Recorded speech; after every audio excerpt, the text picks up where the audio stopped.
புதிய தலைமுறை அரசியல் வரப்போகிறது. இளைய தலைமுறையினர் என்ன பண்ணுவாங்க வந்து அரசியலை கையில் எடுப்பாங்க.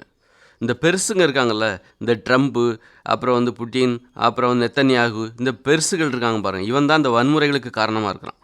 இவன் வந்து இளைய தலைமுறையினர் என்ன எதிர்பார்க்குறாங்கன்னு இவன் தப்பாக புரிஞ்சுக்கிறான். இளைய தலைமுறையினர் அமைதியை தான் விரும்புகிறாங்க. அமைதியாக இருக்கணும், நேசிக்க கற்றுக்கிட்டாங்க. அவங்க நேசிக்க பழகினவங்க.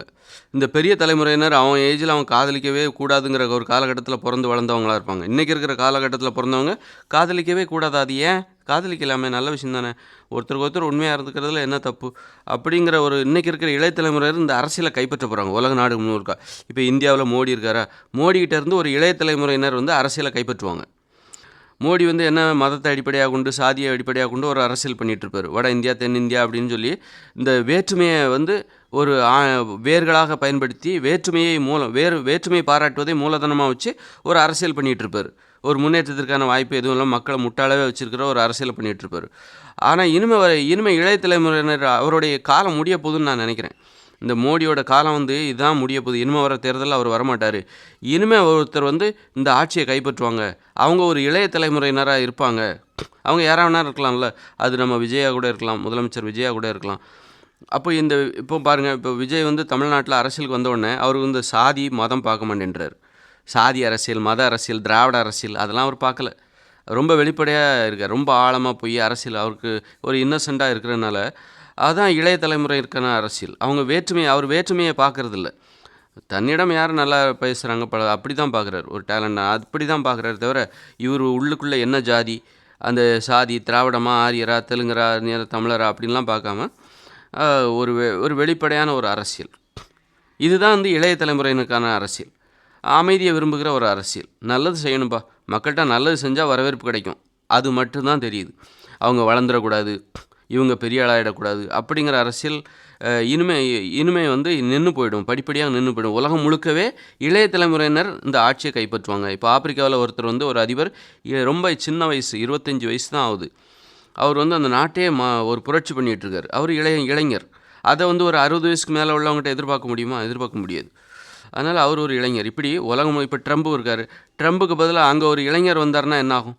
ஒரு 25 வயசு 30 வயசு இளைஞர் வந்து அந்த நாட்டை கைப்பற்றார் அப்படின்னா, அமெரிக்கா அதிபராக மாறுறாரு அப்படின்னா, அந்த நாட்டு வேறு மாதிரி மாறும். இந்த பெருசுகள்கிட்ட போய் ஆட்சியை கொடுக்க போய் தான் அவனுக்கு வந்து போர் பண்ணி சண்டை போட்டு அதன் மூலம் பேர் எடுக்க, வரலாற்றில் இடம் பிடிக்கிறதுக்கு பார்க்குறாங்க. பல பேரை பலி கொடுத்து காரணம் இல்லாமல் சண்டை போட்டு குடும்பங்களை நாசம் பண்ணி வரலாற்றில் இடம் பிடிச்சிடணும் அப்படின்னு சொல்லிட்டு பார்க்குறாங்க. அந்த மாதிரி இப்போ இனிமேல் அப்போ வந்து என்ன ஆகும் அப்படின்னா, இனிமேல் வர உலகம் வந்து இளைஞர்கள் கைப்பற்றனால உலகம் முழுக்கவே அமைதியை நோக்கி போக போகுது. இந்த டெக்னாலஜி அமைதியை நோக்கி போகுது. போர் என்பது காலாவதியாக போகுது. போரிடுகிற காலம் என்பது காலாவதியாக போகிறது. காலாவதியை படிப்படியாக இந்த நாட்டை பார்த்து அந்த நாடு, அந்த நாட்டை பார்த்து இந்த நாடு, இப்படி படிப்படியாக ஆதிக்கம் அதிகமாகும் போது கெட்ட எண்ணத்தோடு இருக்கிற பிற்போக்குத்தன்மை வாய்ந்த அரசியல்வாதிகள் கூட தூக்கி எறியப்படுவார்கள். அவர்களுடைய செயல்பாடுகளுக்கும் சிந்தனைகளுக்கும் மதிப்பும் வரவேற்பும் இல்லாமல் போய்விடும். அதனால் இனிமேல் வர்ற இது வந்து இளைஞர்களின் காலமாக மாறப்போகுது. இளைஞர்கள் புதிய மாற்றத்தை இந்த உலகம் சந்திக்க போகுது. அதனால் அமைதியை நோக்கி போகுது. அதே நேரத்தில் இந்த பசுமையை நோக்கியும் போகுது. ஏன்னா நிறைய பாலைவனம் இருக்குது. இந்த பாலைவனத்தை பசுமையாக மாற்ற முடியும். நம்ம இந்தியாவில் உள்ள மலைகள், அப்புறம் இந்த பாலைவனத்தில் நிறைய மலைகளில் நிறைய பெய்கிற மழை தண்ணீரை வச்சு கடலுக்கு தண்ணீரை இந்த நம்ம மழை தண்ணீர் இருக்குல்ல, பூமியில் பெய்கிற மழை தண்ணீரை கடலுக்கு போக விடாமல் அப்படியே பூமி பரப்புலேயே சுழல விடணும். அதற்கு என்னெல்லாம் பண்ணணும்? அதாவது மோட்டார்கள் வசதி இல்லாமல், தொழில்நுட்ப வசதி இல்லாமல் புவியீர்ப்பு விசையை பயன்படுத்தி பள்ளத்திற்கு கொண்டு செல்வது. மலைகளில் பெய்கிற மழை நீரை மலைகளிலேயே சேமிக்கணும். இரு மலைகளுக்கு இடையில் அங்கே பள்ளங்கள் இருக்கும் இயற்கையாகவே. அதை அணைக்கட்டுகளாக மாற்று. அதை கால்வாய் மூலமாக பள்ளங்களுக்கு கொண்டு வா, பாலைவனத்துக்கு கொண்டு வா, அதை சோலைவனமாக மாற்று. இந்த மாதிரி பண்ணுறது மூலமாகவே இந்த உலகம் பசுமையாக மாறும். ஏகப்பட்ட நிலம் பாலைவனமாக தான் இருக்குது. பாதிக்கு பாதி பாலைவனமாக தான் இருக்குது. ஆப்பிரிக்கா பகுதியில் பாலைவனமாக இருக்குது. ஆனால் ஆப்பிரிக்காவில் நிறைய தண்ணீர், இந்த காங்கோ அந்த மாதிரி பக்கத்தில் நிறைய தண்ணீர் கடலுக்கு தான் போகுது. 70% தண்ணீர் கடலுக்கு தான் போகுது.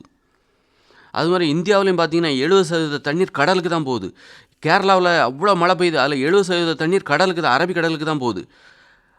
ஆனால் அங்கேருந்து அந்த மலைகள்லேருந்து கால்வாய் மூலமாக சுரங்க கால்வாய்களை அமைச்சு தமிழ்நாட்டுக்கு கொண்டு வந்தால் தமிழ்நாடே பசுமையாகும். பக்கத்தில் ஆந்திராவுக்கும் அனுப்பு, ஆந்திராவே பசுமையாகும். உனக்கு தேவை போக அந்த தண்ணீரை நீ விலை கொடுத்து கூட விற்கலாம். கேரளாவுக்கு 2000 கோடி விற்று தண்ணீரை கொடுப்பா தமிழ்நாட்டுக்கு அப்படின்னா நாங்கள் பசுமையாயிட்டு போகிறோம், அதில் ஏகப்பட்ட வருமானம் கிடைக்க போகுது. அது மாதிரி அங்கே கொடு 2000 கோடிக்கு தமிழ்நாட்டுக்கு விற்பனை பண்ணு, ஆந்திராவுக்கு கர்நாடகாவுக்கு கேரளாவோட தண்ணியை வந்து விற்பனை பண்ணு. ஏன் கடலுக்கு அனுப்புகிற 70%? அப்போ வந்து உனக்கு 5000 கோடி அதுலேருந்தே கிடச்சிருது வருஷத்துக்கு. ஆனால் சட்டம் என்ன சொல்லுது அப்படின்னா தண்ணீரை விற்கக்கூடாது அப்படின்னு சொல்லுது. வித்தாக்கா எனக்கு கொடுப்பதானே, ஓசியில் கேட்க போய் தான் நீ கொடுக்க மாட்டேன்ற, உனக்கு அதில் வருமானம் கிடைக்கும்னா நீ அதை பண்ணுவதானே. கடலுக்கு போகிற தண்ணியை இந்த மக்களுக்கு கொடுத்தா, தமிழ்நாட்டுக்கு கொடுத்தா 2000 கோடி கிடைக்குமே அப்படின்னு சொல்லி கொடுக்க தானே செய்வேன். அப்போ கொடுத்தா போதுமே, அதுக்கு 2000 கோடி கொடுத்து நான் அந்த தண்ணியை வாங்கினா அதன் மூலமாக இங்கே விவசாயம் ஏற்பட்டு 10,000 கோடி வரும்ல, 20,000 கோடி வரும்ல. அப்போ இந்த மாற்றம் இன்னும் வரப்போகுது. இப்படி ஒரு வாய்ப்பு இருக்குது. இந்த பெருசுங்களுக்கு என்ன பண்ணுறதுனே தெரில.